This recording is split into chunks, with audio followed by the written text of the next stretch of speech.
Hello. In this video, I would like to take you through setting up some of the most commonly used features on the Range Rover, and also show you a few features that are a little less obvious, but no less useful for that. The first thing I would recommend is to download the Land Rover iGuide app. This contains not only a full searchable copy of the handbook, but also a reference guide for warning lights on the dashboard, a frequently asked questions section, and a visual tour around the inside and outside of the car with information on the controls, buttons and features. It's a great source of immediate information when a question pops into your head, or you just see a button and wonder, well, what does that do? Another download is the Land Rover Remote app. Your car comes with a SIM pre-installed by the retailer, who should have spoken to you about the setup of your account that enables many of the intelligent features on the car. And don't forget, every new Land Rover comes with the offer of a free off-road experience driving one of our cars with a qualified instructor. There is no better way to learn the full capabilities of your new car, and it's great fun too. Okay, let's start then with the smart key. Well, lock and unlock seem pretty obvious with a reassuring click and the power folding mirrors answering each one. Pressing the lock button just once will lock the car, pressing twice will double lock, which means the car cannot be unlocked from the inside, so even if someone smashes a window, they still can't open the doors. Next, there is a button to unlock the boot. With the powered tailgate, this will open or close the tailgate automatically, so do ensure there is space for it to safely operate. There are sensors that will stop it if obstructed, but you'll notice I use my arm rather than my head to demonstrate that. Powered tailgates can also be operated by the button above the number plate on the outside, a button by the driver's knee inside, and a button on the back of the tailgate itself. The split tailgate provides a load-bearing shelf capable of taking the weight of 2 people, which can be folded separately and redeployed using the control on the back there. It'll fold up automatically when the powered tailgate closes. If you wish to adjust the height the tailgate opens to, if for example you have a garage with a low ceiling, reposition the tailgate to the desired height, hold the button on the back of the tailgate until you hear a beep, and this will store the height to memory. So long as the smart key is in your pocket, sweeping your foot under the rear corner of the car will trigger the tailgate to open or close. Next, there is a handy button to trigger the lights. So if you're approaching the car in the dark or simply trying to find it in a dark car park, this will switch the lights on. By default, they will stay on for 30 seconds. This can be extended up to 4 minutes if you want, using the instrument panel in the car. More on that later. Unlocking the car will also trigger the headlights, and they'll remain on for a short period after locking to provide light to see you to the door. The final button is a panic alarm. Press for 3 seconds or 3 times in 3 seconds, and the horn will sound and the hazard lights will flash.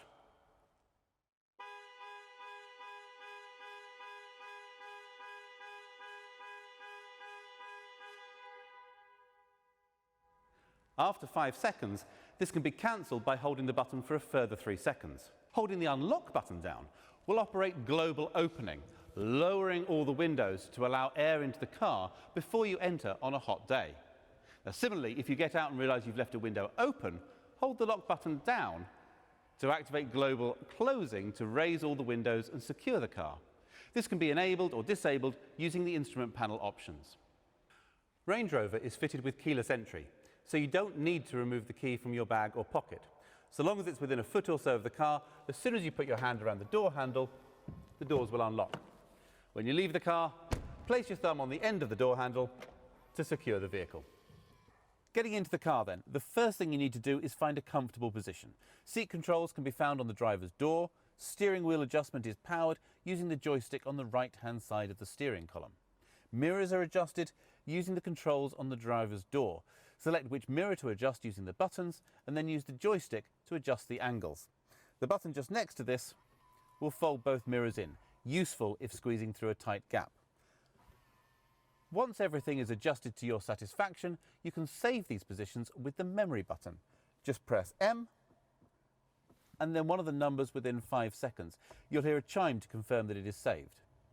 You can switch between stored settings just by pressing these numbered buttons. Great if you share the car with another driver. Controls for the electric windows are located on the top of the driver's door.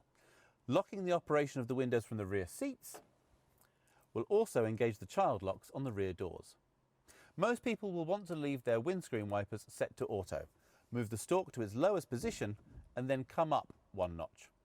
Sensitivity can be adjusted using the rotating collar. Pull forward for screen wash. The outer collar operates the rear wiper, and the buttons on the end controls the rear screen wash. Similarly, the headlights are best set to auto by rotating the outer collar. Pulling the stalk towards you will flash the main beam. When driving at night, pushing the stalk away from you will toggle the main beam on and off. Range Rover is fitted with optional matrix LED lights, so the car will keep main beam on almost all the time, creating cones of shadow around other road users so they're not dazzled, but maintaining full beam illumination everywhere else. This mode operates above 30 miles an hour and requires the lighting control to be set to auto. There's an array of controls on the steering wheel. On the right-hand side are the controls for cruise control. Press Set when travelling at your preferred speed, and the car will automatically maintain that speed until you touch the brakes or press Cancel. Pressing the accelerator will cause the car to speed up, but when you release, it will return to the set speed. Pressing plus or minus will increase or reduce the set speed. If cruise control has been cancelled, pressing Resume will return the car to the last set speed. If your car has adaptive cruise control, a radar monitors the speed of the car in front of you. If they're travelling slower, the car will automatically match their speed. The buttons on the left and right will increase and decrease the distance between you and the car in front. Whilst you need to be travelling over 20 miles an hour to activate cruise control, adaptive cruise will match the speed of the car in front all the way down to 0. If the traffic restarts within 3 seconds, your car will pull away with the traffic. Any longer than that, and you'll need to give the car permission to go with just a gentle press on the accelerator. This function means that adaptive cruise control can be used in tiring stop-start traffic situations. The Limb button switches the function between cruise control and speed limiter. Lane Keep Assist can be toggled on and off with the button marked with converging white lines. The final control activates the heated steering wheel. On the left side, the circular dial controls volume and buttons to skip tracks or change radio stations. The menu button triggers the instrument panel menus, allowing configuration of safety systems, heads-up display and driver convenience features, while the outside of the dial controls navigation through these menus. Explore these options to set the car up to your preferences. The green phone icon will answer a call or start the process to dial a contact on a connected phone, whilst the red phone icon will end a call. A quick press on the voice control button will allow you to use voice commands. Wait for the chime and then just say, "Call home." A full list of available commands can be accessed on the main infotainment screen. Starting the car is as simple as putting your foot on the brake pedal and pushing the start button.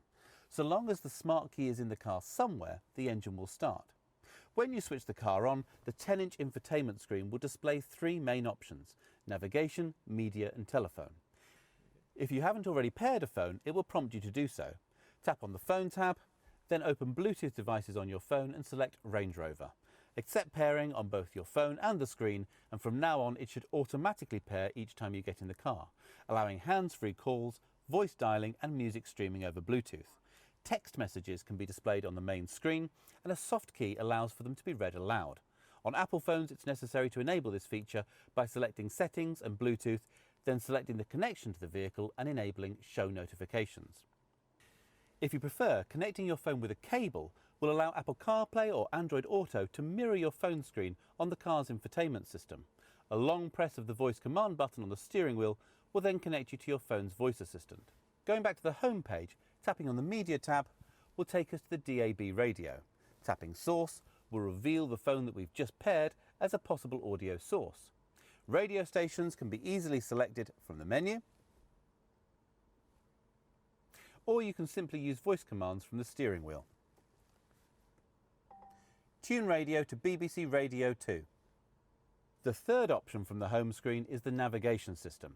To input a new destination, tap on the magnifying glass and then type any postcode, address or point of interest into the search box at the top of the screen. You can also search for businesses and transport links, hotel and restaurants. Where possible, the system will show TripAdvisor reviews. Destinations can be easily set by voice. Navigation, take me to 33 Baker Street, London.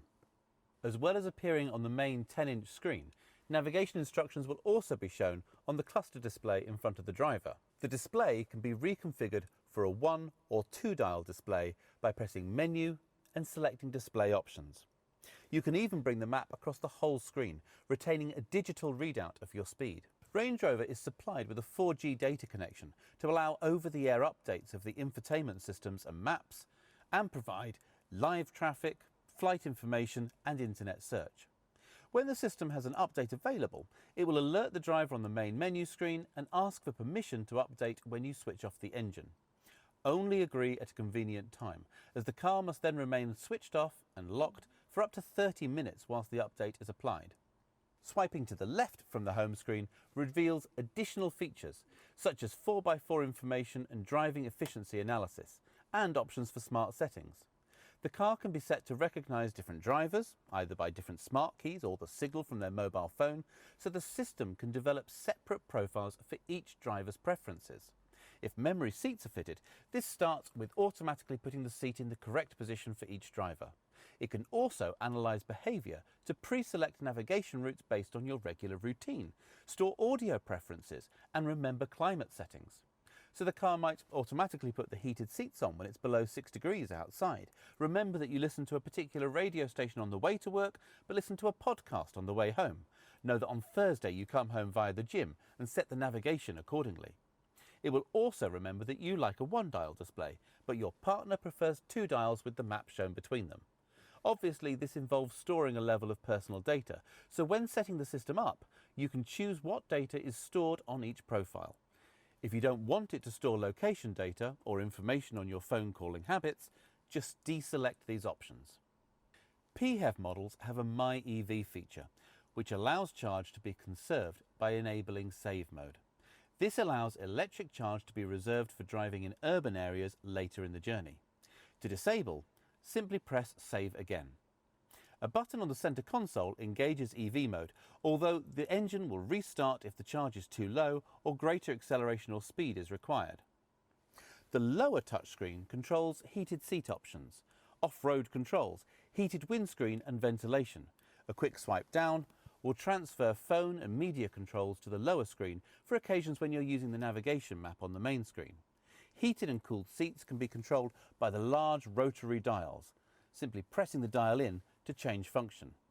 Top spec cars also have massage seat options, controlled through the menu on the lower touchscreen. Range Rover uses a rotary gear shift controller, which rises up when the ignition is switched on. Press on the brake pedal and rotate the dial to select reverse, neutral or drive.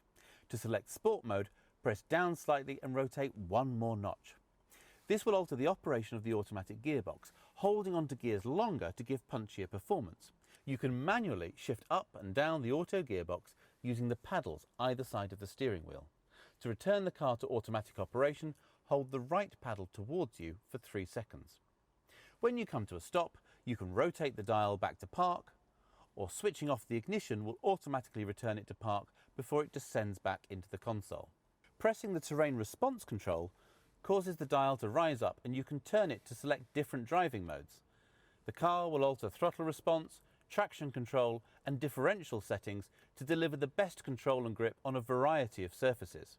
On Vogue SE upwards, pressing the dial back into the console activates auto terrain response, with the car using sensor data to determine and automatically engage the most appropriate drive mode. Range Rover's variable height air suspension can be controlled from the next cluster of buttons.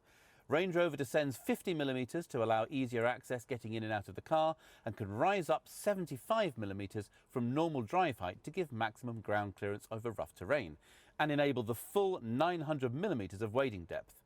The rear suspension height can also be controlled using the switches in the load space, which can make loading the boot or hitching a trailer easier. You can even control the suspension height from the smart key.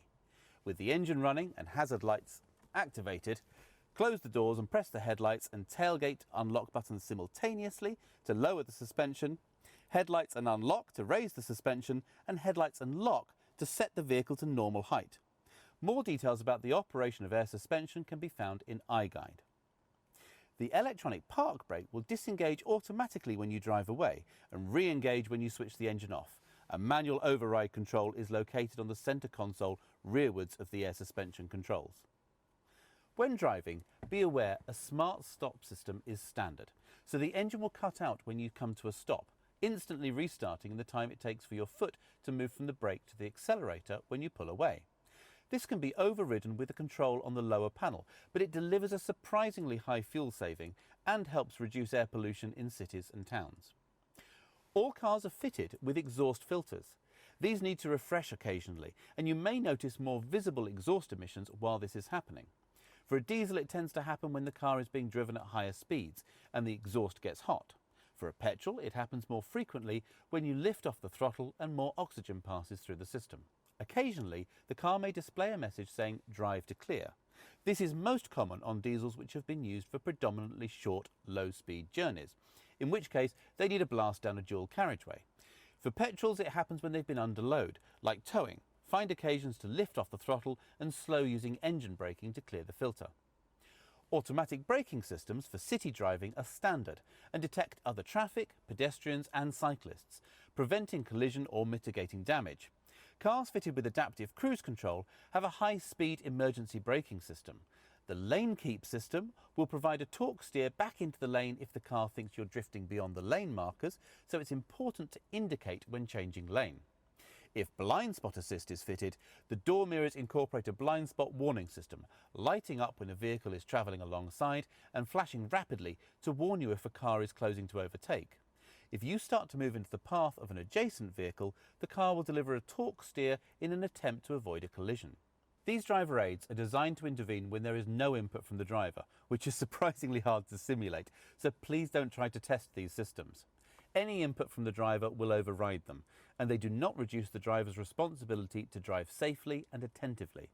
They can be deactivated, but as all of them have been shown to save lives both inside and outside the vehicle, they're switched on by default and we recommend leaving them that way. For additional safety, in the event of an accident where the airbags are deployed or the fuel safety cutoff is activated, the car will automatically contact emergency services, sending GPS location data. Emergency services can be contacted at any time by pressing the right-hand button above the rearview mirror. The left-hand button summons breakdown assistance. Both these buttons have covers to avoid accidental operation. When refueling, simply press the fuel filler flap. So long as the car is unlocked, it will open. When fueling PHEV models, switch off the engine and press the button marked with a petrol pump icon near the driver's knee. This will equalise the pressure in the fuel tank and unlock the filler flap. A smart mechanism will prevent filling with the wrong fuel, but as an additional reminder, diesel cars will have an additional spout for topping up with diesel exhaust fluid.